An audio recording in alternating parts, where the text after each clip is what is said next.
So hello everyone, कैसे हैं आप सब लोग। I hope you will be absolutely good. And आज हमारा टॉपिक है बेसिक कंसेप्ट है, और आज से हमारा बेसिक चलता रहेगा। और आपको ये जिन लोगों को इंग्लिश बिल्कुल नहीं आती है उन्हें मैं सिखाऊंगी। जो फर्स्ट आपका लेक्चर जो बेसिक कंसेप्ट है उसे कंप्लीट करेंगे, आपको ऑटोमेटिक बोलने आएगा, लिखने आएगा। तो आज का ये फोनेटिक्स है। फोनेटिक्स का मतलब जो फोनेटिक्स में हमें जो बोलते हैं, लिखते हैं, कैसे लिखें, अंग्रेजी शब्दों को कैसे इसमें सहयोग करता है, मदद करता है कि कहाँ पे क्या लिखना है हमें। तो आज हम स्टार्ट करते हैं। तो लिखा है इसके अंतर्गत अक्षरों को क्या हिंदी में उच्चारण का अभ्यास करते हैं। इसमें किसका अभ्यास करते हैं? अंग्रेजी के अक्षरों को हिंदी में उच्चारण कैसे करते हैं, प्रोनाउंसिएशन कैसे करते हैं, उसी का हमें इसमें पढ़ना है। अंग्रेजी लिखा हो कैसे कोई पढ़े, ठीक है। जैसे नेचर को बहुत लोग नटूरे पढ़ते हैं, तो कहाँ चप पढ़ते हैं, तो यही जानना है। लिखा है जो अंग्रेजी शब्दों की संरचना में सहयोग करते हैं, अर्थात अंग्रेजी लिखने और पढ़ने में क्या करते हैं, मदद करते हैं। तो हमारा फर्स्ट है, पहला है जो Hindi pronunciation of English letter C. किसका? सी का। तो आज हमारा फर्स्ट लेक्चर सी का हम देखते हैं। तो सी का जो लिखा है फर्स्ट रूल, इसके कई रूल होते हैं। तो कहा है यदि किसी इंग्लिश वर्ड में सी के बाद आई आ जाए, वाई आ जाए, या आया हो, तो सी का हिंदी प्रोनाउंसिएशन हम छोटा सा करते हैं। क्या करते हैं? छोटा सा करते हैं। यदि किसी इंग्लिश वर्ड में सी के बाद आई ई वाई आया हो, तो सी का हिंदी प्रोनाउंसिएशन श होता है। फॉर एग्जाम्पल देखेंगे, सिटी लिखा है, सिटी का मतलब होता है शहर। क्या होता है? शहर। तो सिटी में देखिए सी के बाद यहाँ स्टार लगा होगा, आपको दिखाई दे रहा होगा। तो सी के बाद क्या आया है? आई। तो इसका हम उच्चारण क्या करेंगे? छोटा सा। देखिए आई वाई ई, तीन चीज़ आना चाहिए, आई वाई ई। इसे दिमाग में बैठा लीजिए।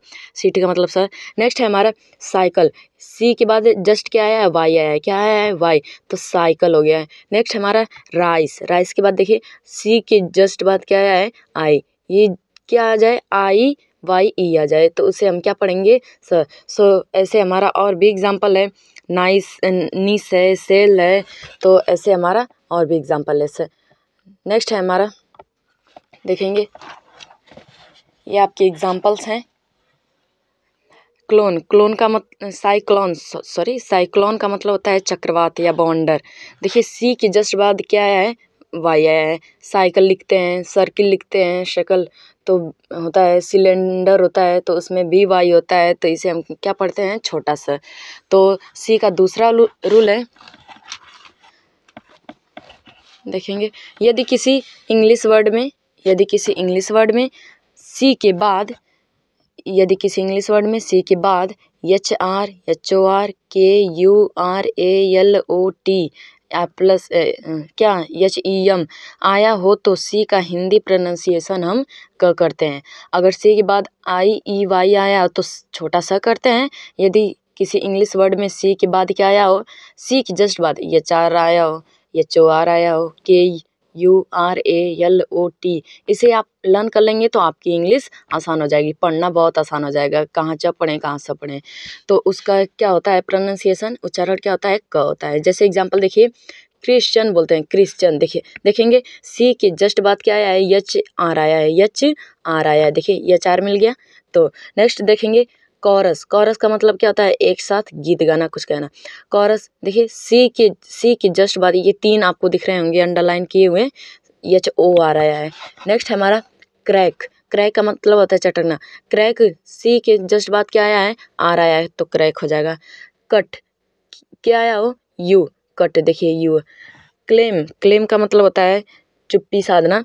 तो क्लेम देखिए यल कि क्या आया हो? कि सी के बाद क्या आया है? यल आया है। तो ऐसे तो ये आप याद कर लेंगे तो आपको बहुत ही आसान हो जाएगा कि हम कब पढ़ते हैं, कब सब पढ़ते हैं। तो सी के बाद IYE आया हो तो छोटा सा पढ़ते हैं। सी के बाद HR, HOR, KURALOT हेम आया हो तो उसे हम कब पढ़ते हैं। इसे पढ़ सकते हैं, हर कूरा लोट है। तो इसे आप याद कर लेंगे ट्रिक के माध्यम से। नेक्स्ट है हमारा, इसका और भी एग्जाम्पल है, आप इसे लर्न कर सकते हैं। देखेंगे तो कुछ इसमें एक्सेप्शन भी होते हैं, तो एक्सेप्शन को आपको लर्न करना है। हर जगह ये रूल, कहीं कहीं एक्सेप्शन होते हैं, एक्सेप्शन के बिना तो कुछ चलने वाला नहीं है। तो एक्सेप्शन अपवाद, जो नियम का पालन न करे उसे ही एक्सेप्शन कहते हैं। तो जैसे घर में होता है ना, कुछ लड़के रूल का फॉलो करते हैं और कुछ नहीं करते हैं, कुछ भी ऐसे होते हैं बच्चे, तो एक्सेप्शन में आ जाते हैं। तो मसल का मतलब होता है मांसपेशियाँ। मसल देखेंगे, ये क्या आया है, सी के बाद यल आया है, लेकिन इसे हम क नहीं पढ़ रहे हैं, ठीक है। सी के बाद क्या है, एच ओ आर आया है, लेकिन हम इसे क नहीं पढ़ रहे हैं, चौर पढ़ रहे हैं, अनिवार्य कार्य होता है। सो ये आपका 2 रूल हो गया। एंड हमारा 3rd रूल इज़, देखेंगे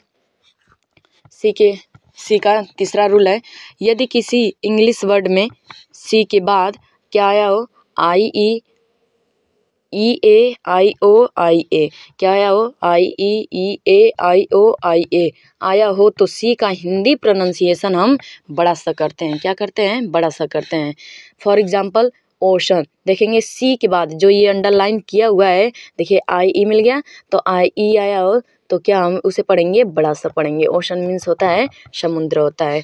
नेक्स्ट है हमारा, देखेंगे एग्जाम्पल कॉन्सन्स का मतलब होता है मन चेतन, मन मनत चेतन, सॉरी कॉन्सन्स। देखिए सी है, सी के बाद क्या आया है, आई आया है, तो क्या आना चाहिए, आई ई आई ए आई ओ आई ए। ये चारों अगर इनमें से कोई सी के बाद आ रहे हैं तो उसका हम प्रोनाउंसिएशन बड़ा सा करते हैं। नेक्स्ट है हमारा कॉन्सस का मतलब होता है सजग सचेत, जिसे बोलते हैं सजग हो जाइए, है ना। तो कॉन्सस देखेंगे सी के बाद क्या आया है, आई ओ आया है, तो इसे भी हम क्या पढ़ेंगे, बड़ा सा पढ़ेंगे। ये अंडरलाइन किया हुआ है, आप देख सकते हैं। नेक्स्ट है स्पेशल के बाद देखिए इसे कैसे बड़ा सा लिखते हैं, आप देखे होंगे। सी के बाद क्या आया है, आई ए आया है, आई ए आया है। नेक्स्ट है हमारा सोशल, जैसे सामाजिक बोलते हैं ना, सोशल, तो ऐसे आप कभी देखे होंगे, सी के बाद क्या आता है, आई ए आता है, तो उसे हम क्या लिखते हैं, सोशल। सॉरी, यहाँ पे आपका यल रहेगा, यन नहीं रहेगा, सोशल हो जाएगा, ठीक है। तो thank you for this and I hope you will understood. एक बार मैं आपको और दिखा देती हूँ, आप इसे लर्न कर सकें, ठीक है। तो 1 बाय 1 आप देख सकते हैं। ये आपका 3rd रूल है सी का, और सी के 3 रूल हैं। ये जब सी के बाद क्या आया हो, आई ई ए आई ओ आई ए आया हो, तो उसका हम प्रोनाउंसिएशन बड़ा सा करते हैं। और जब सी के बाद क्या आया हो, H R H O R, ऐसे आप देखेंगे, H R H O R के U R A L O T हेम आया हो, तो उसका हम प्रोनाउंसिएशन का करते हैं। और सी के बाद क्या आ गया हो, आई ई वाई ई आ गया हो, तो उसका प्रोनाउंसिएशन हम क्या करते हैं, छोटा सा करते हैं। So thank you for this, I hope you got it.